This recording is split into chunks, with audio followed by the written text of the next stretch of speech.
Hey you guys, welcome back to my channel. If you're new here, I'm Christina, and in today's video, I'm going to be sharing with you my weekly preschool prep that I have set up here in our playroom or homeschool room or whatever you want to call it. I've been sharing the last couple weeks a little bit of how I'm setting up our learning shelf and our chalk wall and some books and things for our letter of the week. So I thought I would share with you. I already have it set up, so I'm not taking you along with me as I plan and prep, but I just wanted to give you a little tour of what I have set up for just some more ideas, and you can see what kind of stays the same and what's changing a little bit each week. And I also wanted to answer a couple questions that I've gotten about schedule and storing things and things like that. So I'll answer those questions in today's video as well. So before I give you a little mini tour of our setup for the week, I wanted to touch on schedule. I had some questions both here and on Instagram about how I schedule our preschool time, and it's really relaxed. There's not a specific time of the day that we do it, but typically our morning time as a whole family doesn't start till probably approximately 10 a.m. So we've had breakfast, we've done some chores, we've had some free time, all of us, including me. And by that time, we're ready to settle in and start our devotions and our read alouds and any kind of unit studies or subjects that we're doing as a family. The preschool time typically has been taking place before that because my little ones wake up pretty early and ready to go. And they're honestly mostly self-led in engaging in the activities. They've already, surprisingly enough, gotten really used to just going over to the learning shelf, selecting something that they're interested in, or bringing things to me in bed. If I'm not up yet or I'm not out of the bed yet, sometimes I'll read or work or something like that and relax in my bed. So they'll bring books to me and we'll read in bed, or they'll even bring the little basket that has all of the different things in there that start with the letter of the week or whatever it may be, or they'll just do some things in here, or they'll get started tracing their letter on the chalk wall. And then typically, if we're not super hungry and needing to start breakfast, we've been in the rhythm of coming in here when I get up, and we'll go over, if we haven't gone over the scripture yet, we'll go over the scripture of the week. I'll go over how to properly form their letter. I'll read some of the alphabet books, the C page specifically we've been reading, the page that corresponds with the letter of the week, to really keep it focused on that letter and acclimate them with the sound and the words that start with the letter. If there's a new type of activity on the shelf or an activity that I notice they haven't engaged with on their own yet, I'll typically take a few minutes with them and kind of go over what it is and show them how to use it and watch them use it until it's something that they can sort of do on their own or with a little bit of help from me if they need it. But I try really hard to not jump in and over-help or over-correct. Being quiet and giving them time to self-correct can be really, really hard, but it's so beneficial for them to see or to point out and say, hey, why don't you count that one more time? Instead of saying, no, that's 6, there are 6 of them. So I'm training myself to give them the space and time and just observe them. Charlotte Mason calls it masterly inactivity, just sitting back and watching and becoming a student of your child and their learning. So that's something that I'm working on during our times that we are sort of learning together, or I'm teaching them things in here. A lot of it really is child-led, but the environment in here has been prepared in order to give them access to rich and engaging learning experiences, if that makes sense. So that's pretty much what our schedule has been looking like. If you want to call it a schedule, it's more of a rhythm that we've been developing and cultivating. And then that's sort of the approach I've been taking to teaching them for right now. Very relaxed. Just an opportunity to expose them to the letters and the sounds and all of that in a very relaxed, learning through play sort of way. As far as the storage and where things go, it is not a perfect system. I am not a master at organization. I do try to keep things somewhat minimal and organized, but I still struggle to manage all of the things I'm sure many of you do as well. So I will show you in reality what I have going on right now as far as organization, as I give you a tour of how I have things set up for the week.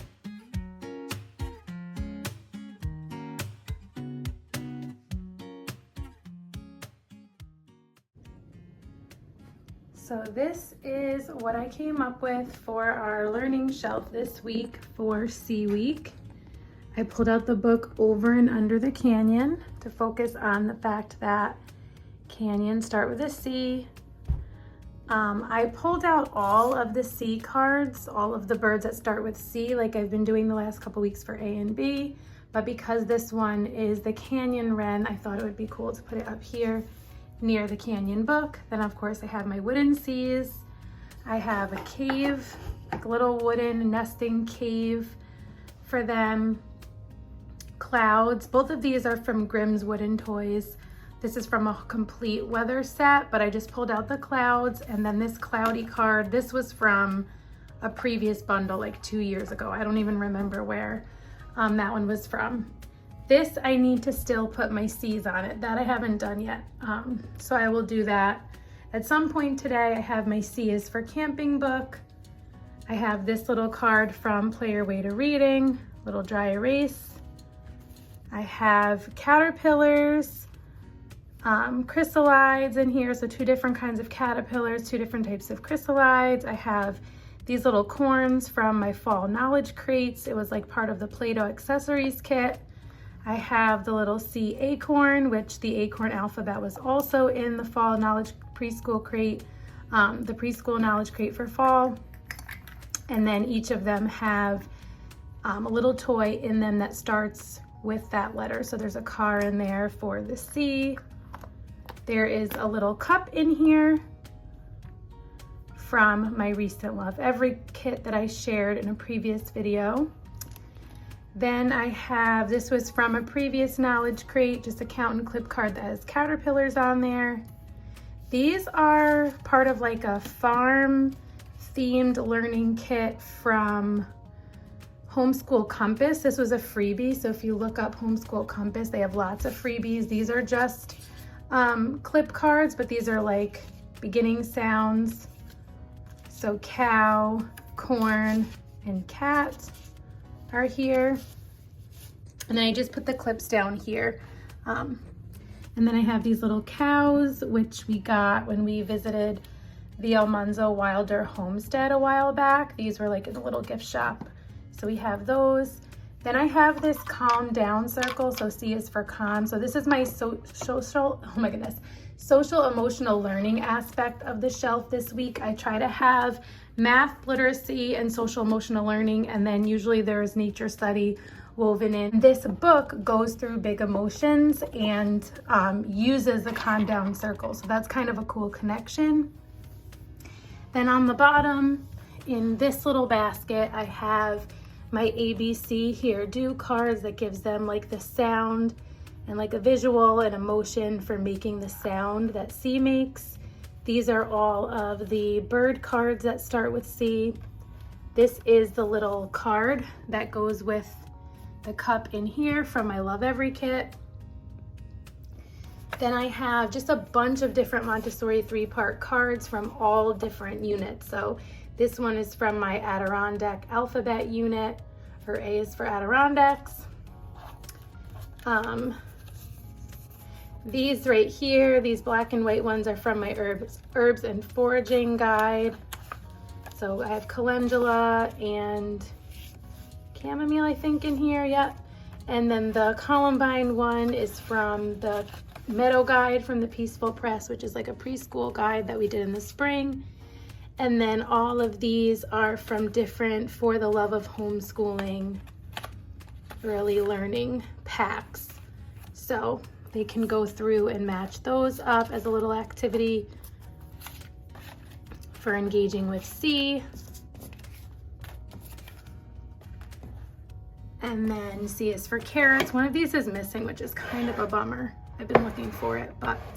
And then lastly on the shelf, because C is for car, and then kind of like my math inclusion on here, or one of them, are these little road numbers, which my kids, especially my 4-year-old son, absolutely loves. They've gotten a lot of use. You can see some of them are a little dirty. I have them laminated because, you know, they need to be kind of durable, but they go from 0 to 9. So he can also make 10 with it. And I was thinking about how I can double up on some of these in the future and have him build double digits, but we're gonna do just this for now.